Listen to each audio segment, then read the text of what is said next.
Sandilina presents Star Talk, powered by Beautina.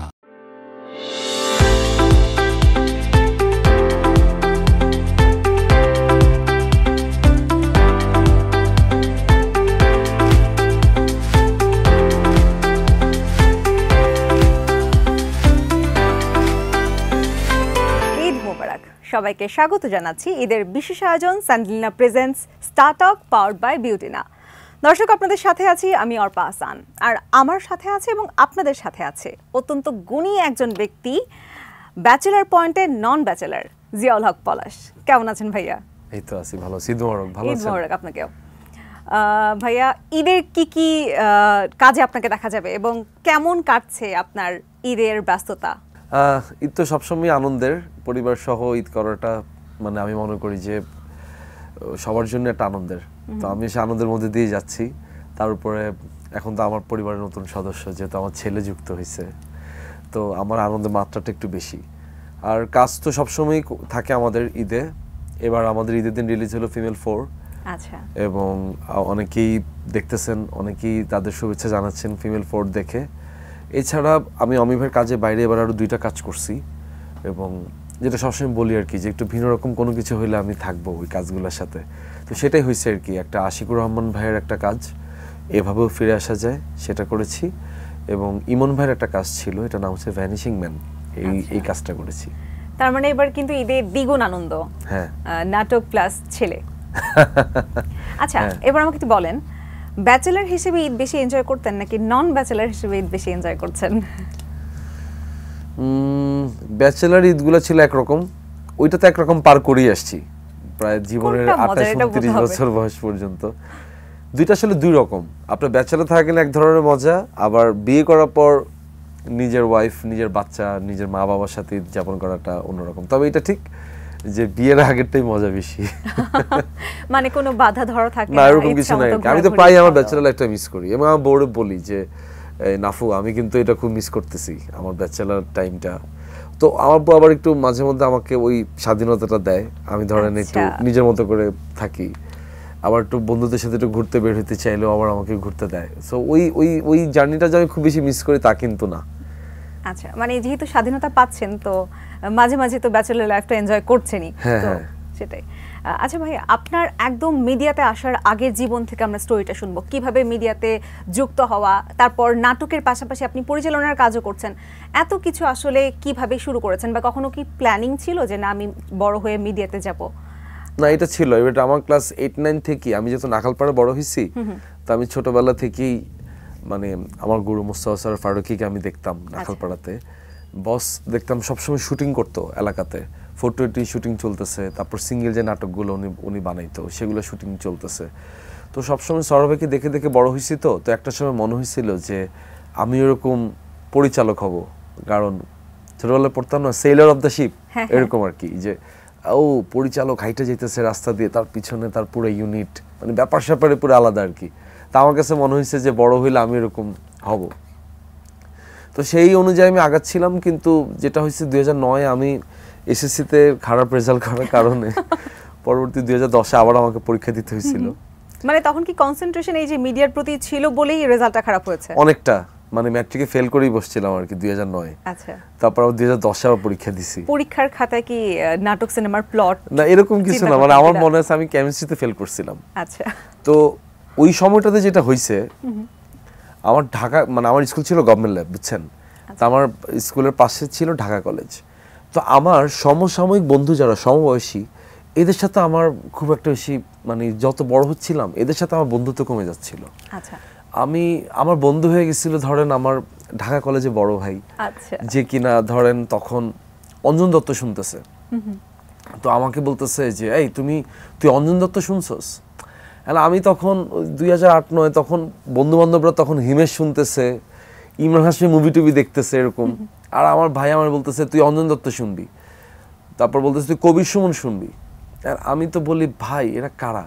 তা আমি যখন এদের সাথে আস্তে আস্তে ডুবে গেলাম আর কি, তখন না হইলো কি মনস্তাত্ত্বিকভাবে আমি আমার বন্ধু বান্ধবদের কাছ থেকে একটু সরে গেছি। আচ্ছা, বুঝছেন ঘটনাটা এরকম হয়েছিল আর কি। পরে যেটা হয়েছে যে পড়াশোনার সাথে এক ধরনের মানে যোগাযোগহীনতাই তৈরি হয়েছে বলা যায়।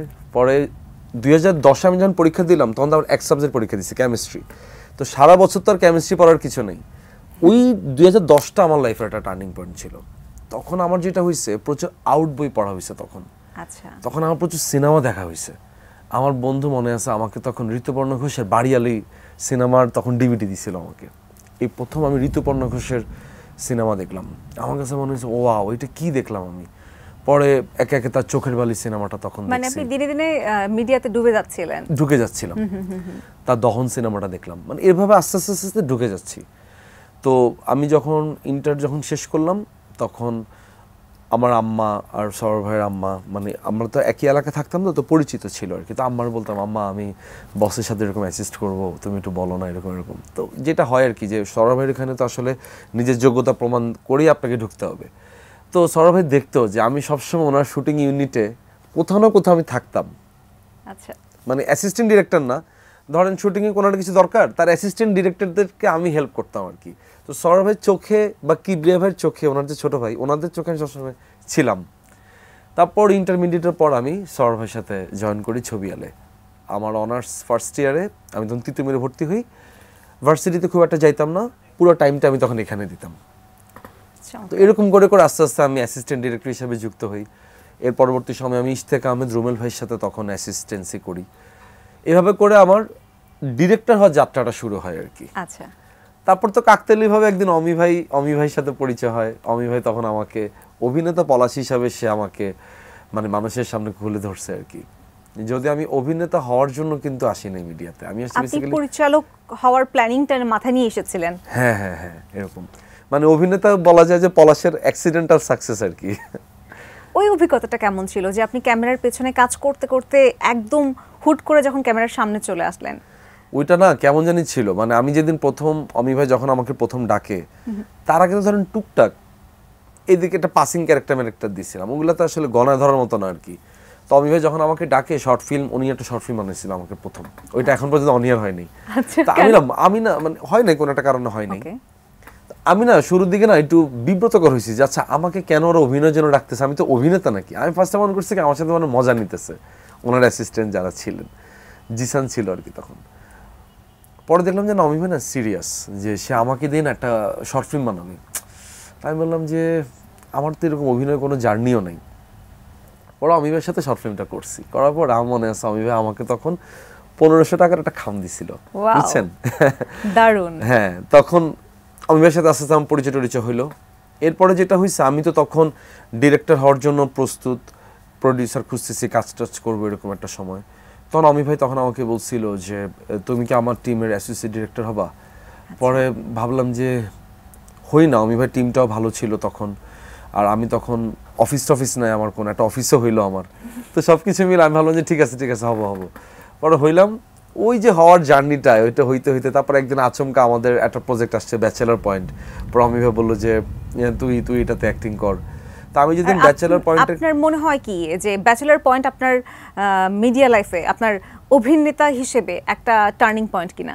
হ্যাঁ অবশ্যই। মানে আমি এত কাজ করি, তারপরে সবাই দেখেন আমাকে কিন্তু কাবিলা বলে ডাকে। একদম। এটা তো ভালো তো, মানে আমার কাছে কিন্তু ভালোই লাগে। কেন?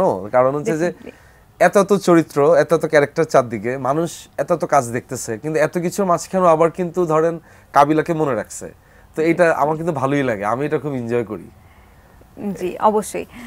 আচ্ছা, এই যে আপনি অভিনয়ের মধ্যে আসলেন, আবার পরিচালনাও করছেন, কোন প্ল্যাটফর্মটা বেশি এনজয় করেন? আরে দুইটাই তো জোস। মানে ধরেন আপনি পরিচালনা করতেছেন, এটা তো আমার নিজের স্বকীয় জিনিস, তাই না? আবার অভিনয় করতেছি, এটা তো করতে করতে আবার মানুষের কাছে একটা মানে জনপ্রিয় হয়ে গেলাম হঠাৎ করে এরকম। তারপর মনে হয়েছে যে বেশি জনপ্রিয় হওয়া আবার ভালো না আর কি। এই জন্য আমি যেটা করি কি, আমি কাজ কাম আবার একটু কম করি, বুঝছেন? আচ্ছা। একদম সিলেক্টিভ কাজ ছাড়া খুব একটা কাজ করি না, যদি ভালো লাগে যেটা সেটাই করি আসলে। আর পরিচালনাটা আমি আবার খুব আরাম করি, মানে এটা আমার খুব আত্মার জায়গা আর কি, পরিচালক। বেশি জনপ্রিয়তা কেন খারাপ আপনার মনে হয়? মানে আমার মনে হয় কি, আমি তো এটা হইতে চাই নাই, এখন হয়ে গেছি না, তো হয়ে যাওয়ার ফলে যেটা হয় কি, জান জয় গোস্বামীর একটা ইন্টারভিউতে জয় গোস্বামী একটা কথা বলছিল যে আপনার যখন নিজের চেহারাটা যখন বাইরে চলে আসে, তখন আপনার অনেক ধরনের না নিজের স্বকীয়তা অনেক কিছু চাইলে আপনি রাখতে পারবেন না। আমি কই খাই, কি করি না করি, এগুলো নিয়ে মানুষের একটা চর্চা হয় তখন, হুইচ ইজ গুড। এটা সারা বিশ্ব সবাইকে নিয়ে হয়। কিন্তু আমার কাছে মনে হয়েছে যে আমি তো একটু সারা জীবন একটু গোপনেই থাকতে চেয়েছি। তো এখন যেহেতু সেটা হওয়ার আর সুযোগ নেই, যেটা যেহেতু হয়েই গেছে, হোক। তবে আমি চাই এইটাকে সবসময় একটু আগলায় রাখতে, মানে জনপ্রিয়তা ব্যাপারটাকে একটু আগলায় রাখতে। গুটি কয়েক ভালো কাজ করা, বেশি কাজ আমার হয় না আর কি, আমার পক্ষে পসিবল হয় না আসলে। কারণ আমার মাসের একটা 5-10 দিন সময় লাগে, যেটা আমি আসলে আমার নিজেকে দেই। এই সময়গুলো আমি আসলে পৃথিবীর যে কোনো কাজ আসুক না কেন আমি করব না, কারণ এই টাইমটা আমি পরিবারের সাথে থাকি, আমি বই পড়ি, আমি সিনেমা দেখি, আমি আমার বউ বাচ্চার সাথে সময় দিই বা মা বাবার সাথে সময় দিই, আমার ভালো লাগে। দারুণ। ভাই আপনার কাছে আরেকটা প্রশ্ন, সেটা হচ্ছে আমরা জানি যে অভিনেতারা যখন অভিনয় শুরু করে বা একটু স্টাবলিশড হয়ে যায় তারা অহংকারী হয়ে যায়। আপনার মধ্যে এই ব্যাপারটা একেবারেই লক্ষ্য করা যায় না, এবং অনেকেই বলে যে এরকম একটা নিরহংকারী মানুষ মিডিয়াতে পাওয়া দুষ্কর। আমি এই উত্তরটা নিব একটা ছোট্ট বিরতির পর। আচ্ছা দর্শক, সময় হলো ছোট্ট একটা বিরতি নেবার, সাথেই থাকুন, ফিরছি কিছুক্ষণ পর।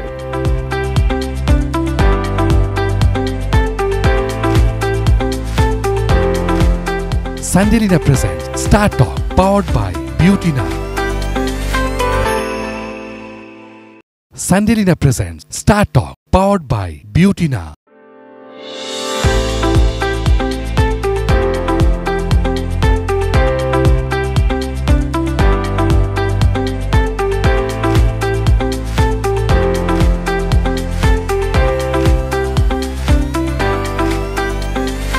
বিরতির পর আরও একবার ফিরে এলাম, স্যান্ডেলিনা presence star talk powered by beauty না। ভাই আপনার সাথে যেই ব্যাপারে কথা বলছিলাম, এই যে আপনি অভিনয় জগতে এতদিন ধরে আছেন, এত জনপ্রিয়তা, এত বড় ফ্যান বেস থাকা সত্ত্বেও আপনার মধ্যে অহংকার গ্রো করেনি, যেটা আমরা খোলা চোখে দেখতে পাই। এই অহংকারটা আপনি কিভাবে দমিয়ে রাখেন? মানুষের সাথে এত খোলাখুলি বা একেবারে কথা বলার সময় মনে হয় যেন আপন কারোর সাথে কথা বলছি, এই ব্যাপারটা আপনি কিভাবে মেনটেন করেন? না, আমি আসলে মেনটেন করি না কোনো কিছু। ব্যাপারটা হচ্ছে আমি কোনো প্রেশার নেই না।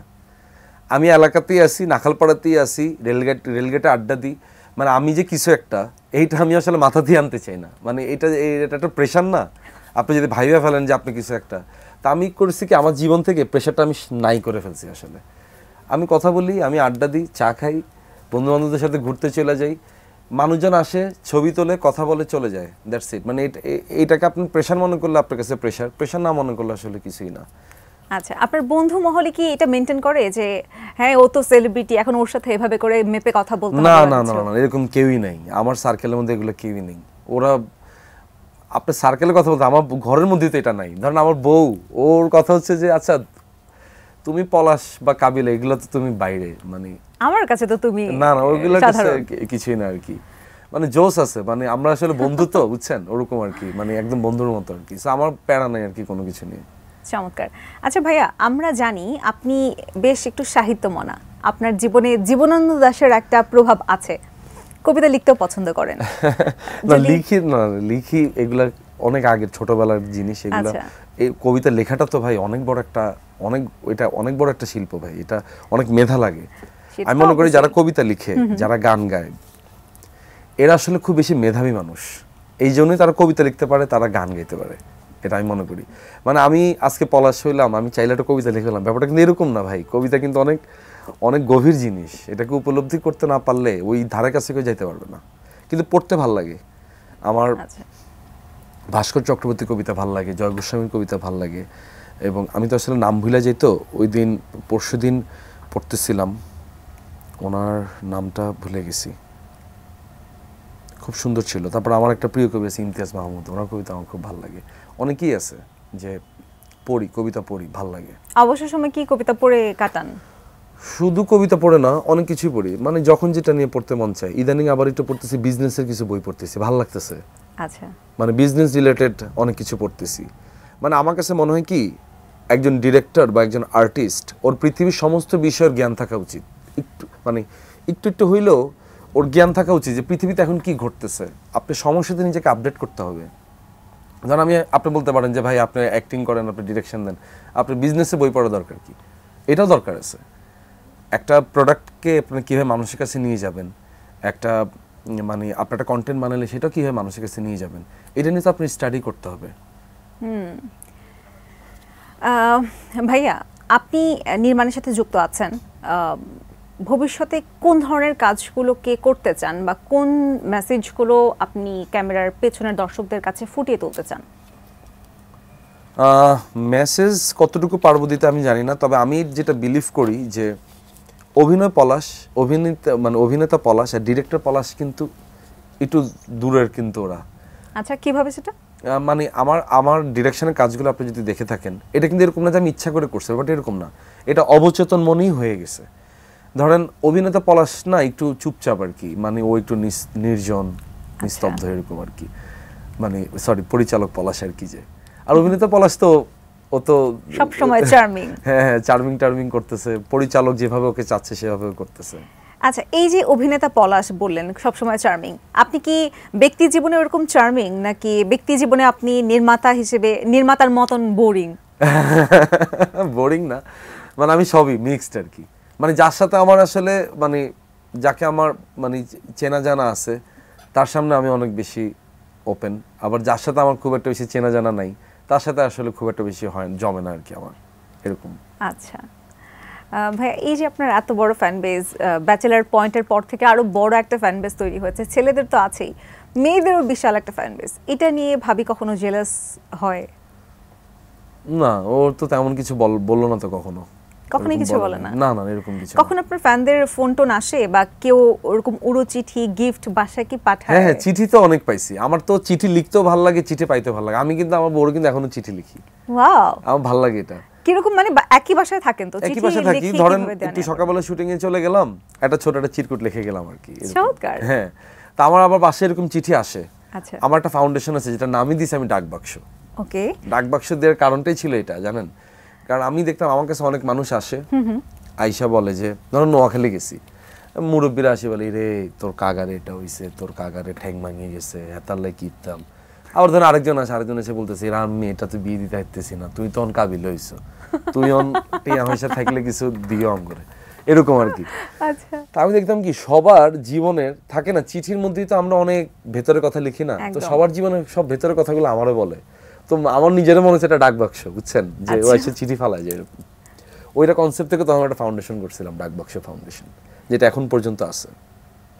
তো এরকম আর কি, আমি প্রচুর চিঠি পাইছি আমি, এবং আমি প্রচুর ডায়েরি লিখছি, এবং প্রচুর ডায়েরি আমি পাইছিও, যে ধরেন 60 পৃষ্ঠার ডায়েরি, পুরো ভর্তি লেখা ডায়েরি, এটা আমি পাইছি।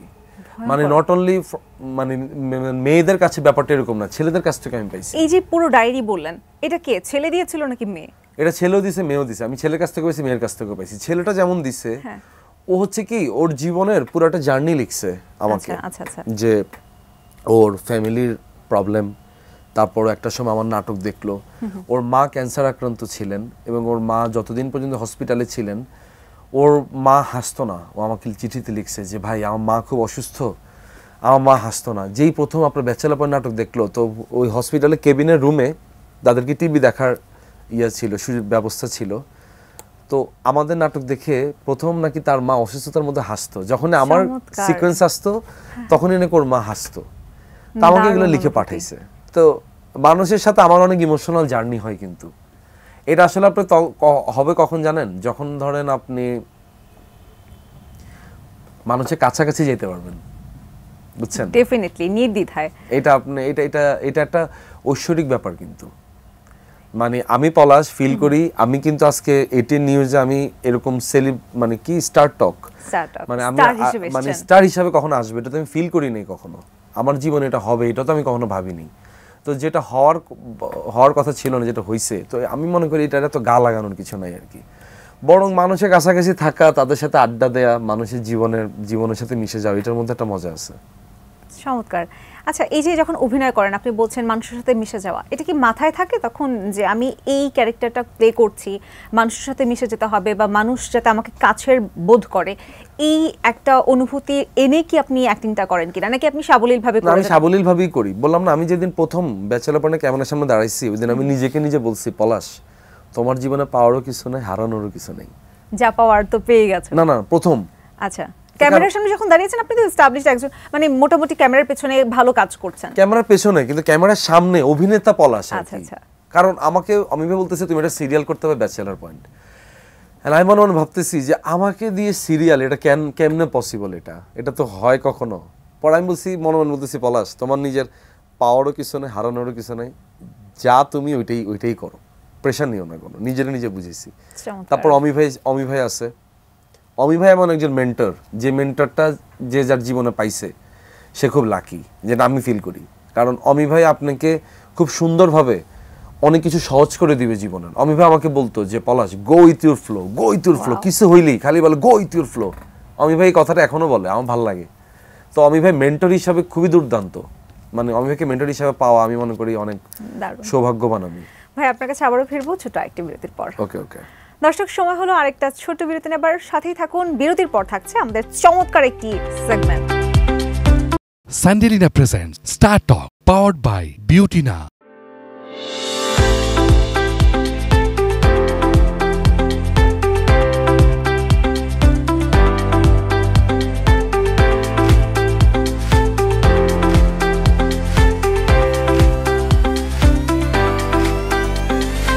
দর্শক বিরতির পর আবারও স্বাগত জানাচ্ছি Sandelina presents star talk powered by Beautina. যেই মজার সেগমেন্টটার কথা বলছিলাম সেটা হলো আমরা পলাশ ভাইকে দিয়ে একজনকে ফোন দেওয়াবো, পলাশ ভাইয়ের এক ফ্রেন্ড। আপনাকে প্রিটেন্ড করতে হবে আপনি একজন বাইরের মানুষ, আপনার ফ্রেন্ড যাতে আপনাকে চিনতে না পারে, এবং নোয়াখালীর ভাষায় তাকে বলতে হবে যে তার কাছে আপনি দীর্ঘদিন ধরে 5,000 টাকা পান, সে আপনার কাছ থেকে ধার নিয়েছিল কিন্তু শোধ করছে না, এটাকে বলতে হবে, কিন্তু কোনোভাবেই যাতে সে বুঝতে না পারে আপনি পলাশ। সে আমার ভয়েস শুনলেই বুঝবে, আমার বন্ধুরা আমার ভয়েস চেষ্টা করি, যেহেতু আপনি এত জনপ্রিয় একজন অভিনেতা, অভিনয় আপনার রন্ধ্রে, তো আপনি একটু অভিনয় করেন। না সেটা ঠিক আছে, অভিনয় করব, সমস্যা নাই, দেখি। আচ্ছা আমরা তাহলে শুরু করলাম। হ্যাঁ, স্পিকার।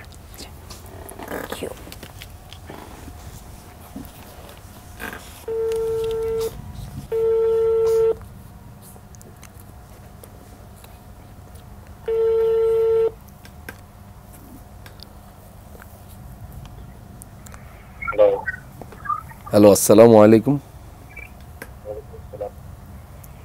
জি হ্যালো, জি আপনি কি আহাদুল ইসলাম সাগর বলছেন?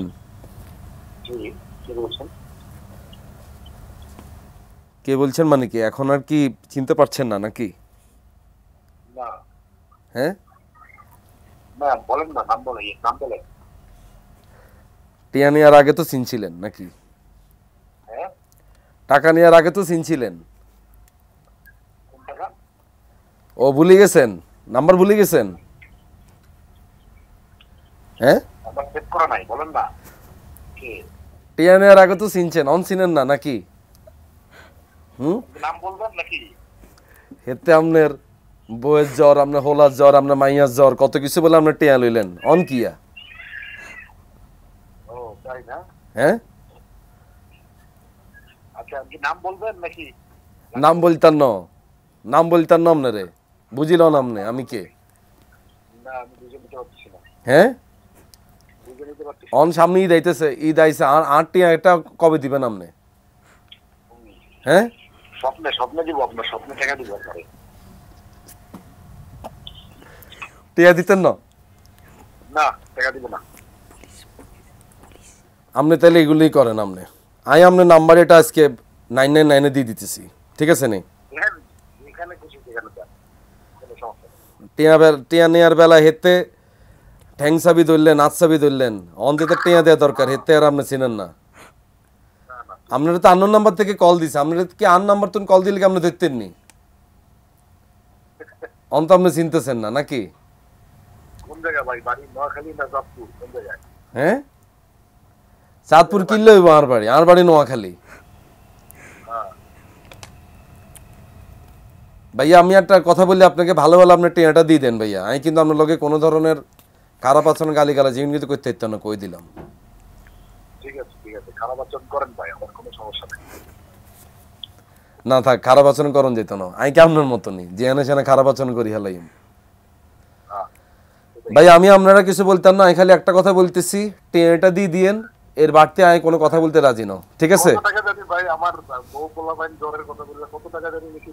এটা আপনার গাড়ি চান, আপনার গাড়ি চান, আপনার কারে কাতুন ও আপনি তো বহুত মানুষের কাছে তার মানে টিয়া হইছে দাঁড় করেন, আপনি এখন ঘাটি চান, আপনি কাতুন লাস্ট লইছিলেন। আমি তো 40 টাকা পয়সা দাঁড় কইরা এখন এত মানুষের কাছে চেক করি কেমনে করে বলেন।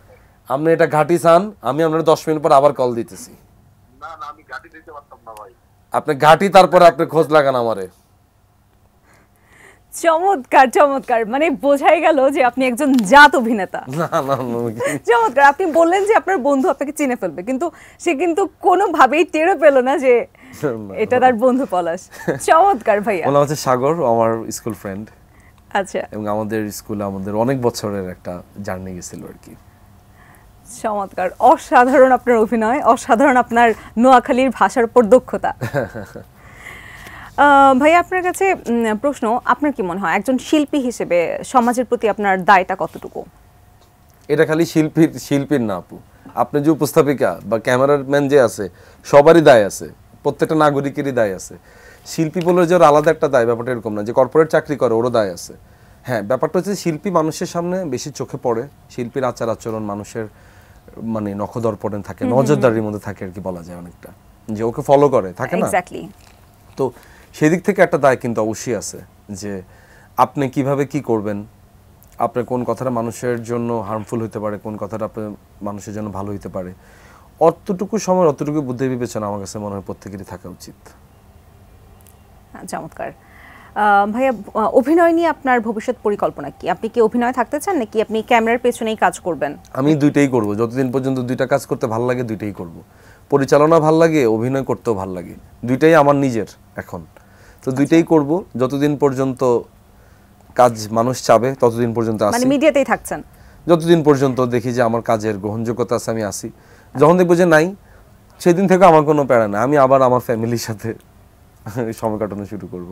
আচ্ছা, আপনি একসময় ক্রিকেটার হতে চেয়েছিলেন, ক্রিকেটের প্রতি নেশা কি এখনো আছে? আপনি কিভাবে জানলেন? আপনি জানি, গোপন খবর। আমি ক্রিকেটারই হইতে চেয়েছি আসলে। মানে 8-9 এ উঠার পরে ওইটা হইতে দেয় নাই বিধে 8-9 এ উঠার পরে ধরেন অন্যদিকে মন নিল। আমি কিন্তু আমার স্কুলে নির্বাণ ক্রিকেটও খেলছি।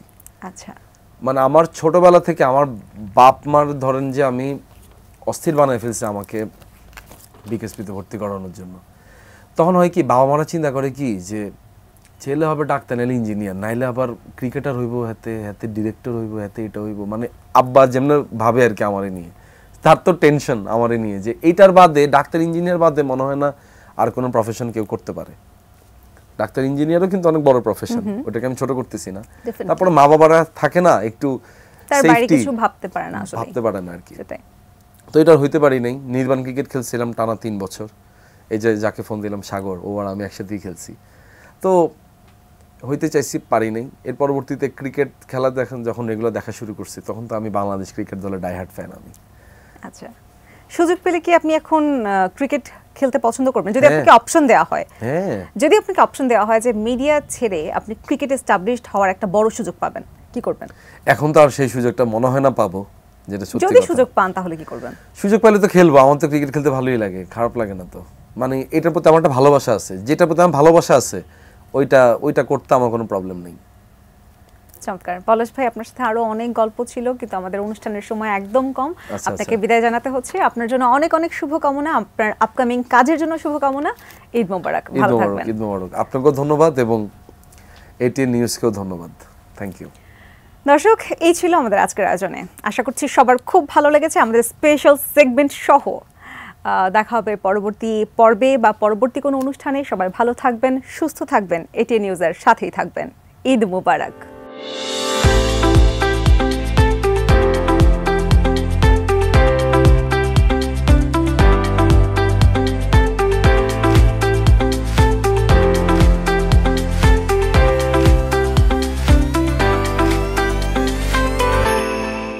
Sandelina presents Star Talk, powered by Beautyna.